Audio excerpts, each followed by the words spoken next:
Hi everyone, DJ Tracks here for 2020 Entertainment. You can call me Shane. It's all cool. Anyway, my fiance, of course, found a nice little light for my son to look at. My son loves lights, and that just relaxes. He just loves looking at them and watching the different colors. And I think he'll be a,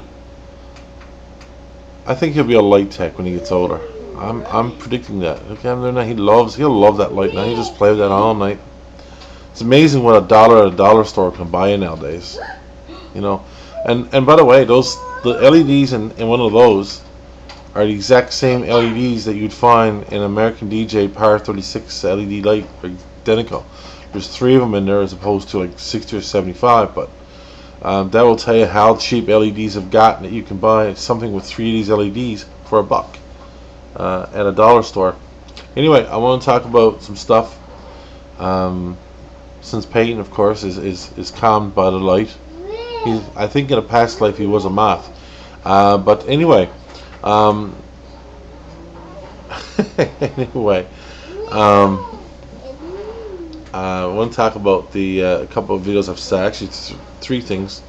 I want to talk about Caz's video. I want to talk about Brian's video, and I want to talk about some new lights that I've seen that I like to get for the summer. Okay, here goes. Let's do this in 10.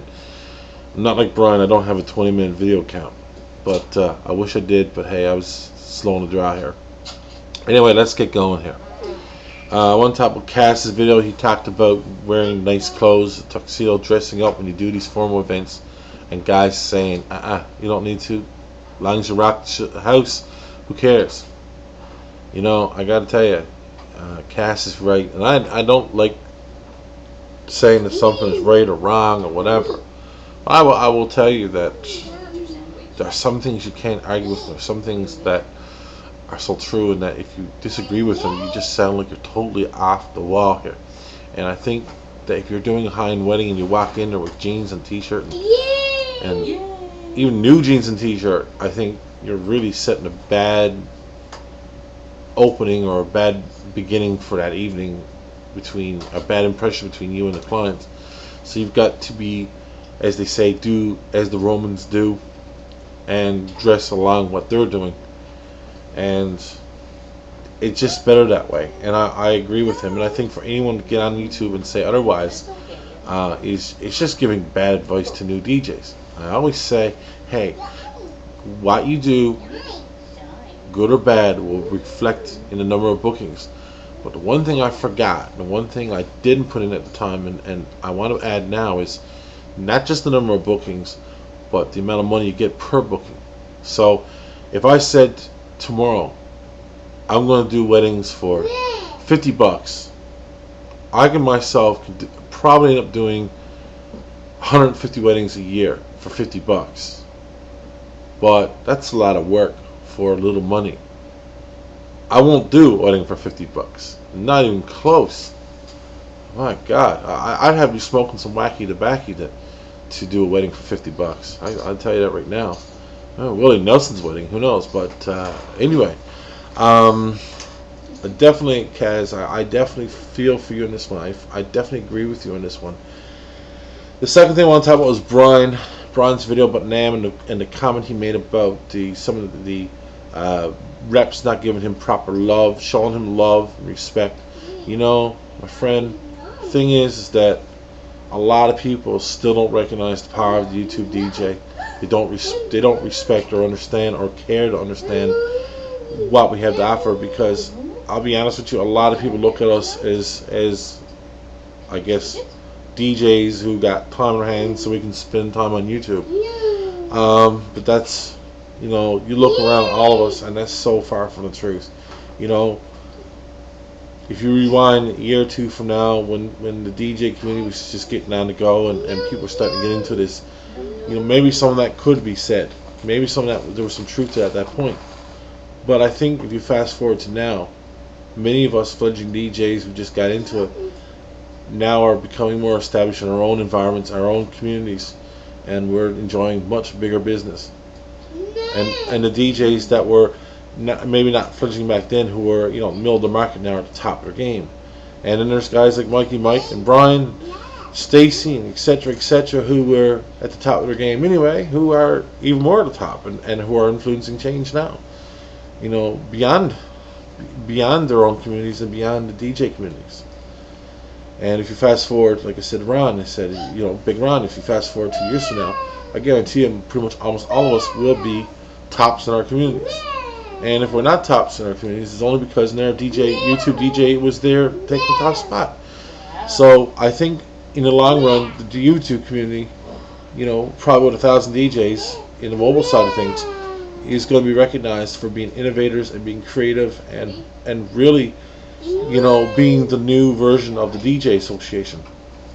And speaking of which, I mean, I pay $350 a year to be a part of the CDJA, and I got to be honest with you, I you know, in comparison to YouTube, I get nothing from that in terms of advice or stuff to help me with my job. But I get so much from the YouTube community, and I get it for free.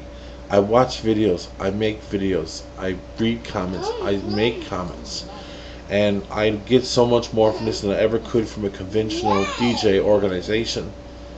And you know, this is where new ideas are coming out. This is where uploading is being, you know, made popular, and uploading is going to take the DJ industry by storm. It's going to, in my opinion, it's going to put a lot of other DJs out of work who don't want to get into it. And I think this is the new revolution now, beyond playing music, because the thing is that if you're just playing music, then it's not really separating you from the guy who's got the iPad. But there's stuff like uploading and planning services and other things like this. I think that's what's going to make, it's going to separate the DJs who are making big dollars from the rest of the crew who are just getting by doing low-end shows. You watch 2 years from now, that's going to be the case. And traditionally, what has been known as a DJ, you know, the typical wedding DJ will be no more, and the wedding DJ will be so much more respected than what he has been in the past, and maybe what is now.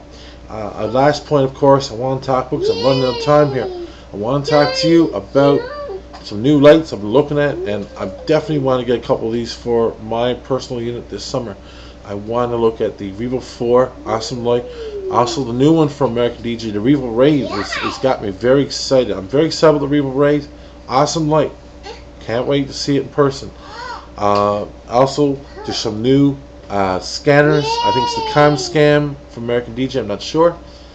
Also, please, of course, give me a correction of the name if I got it wrong. Also, I want to talk about the new 60-watt LED the Intimidator from Chavez. Awesome looking moving head, and it's got the XYZ, so you got this here, and then the base itself also moves. Looks really cool. Gotta check out the videos from NAMM on that one. And as well, my pick is the American DJ Galaxian Royale with the 30-watt milliwatt green and, hold on, and I'm not saying this wrong, purple, 200-watt purple laser. Oh my god. Anyway, that's it for now. Practice and enjoy. Please leave a comment and subscribe, and we will see y'all again real soon. Have a great weekend. My name is Shane, aka DJ Trex. Practice and enjoy.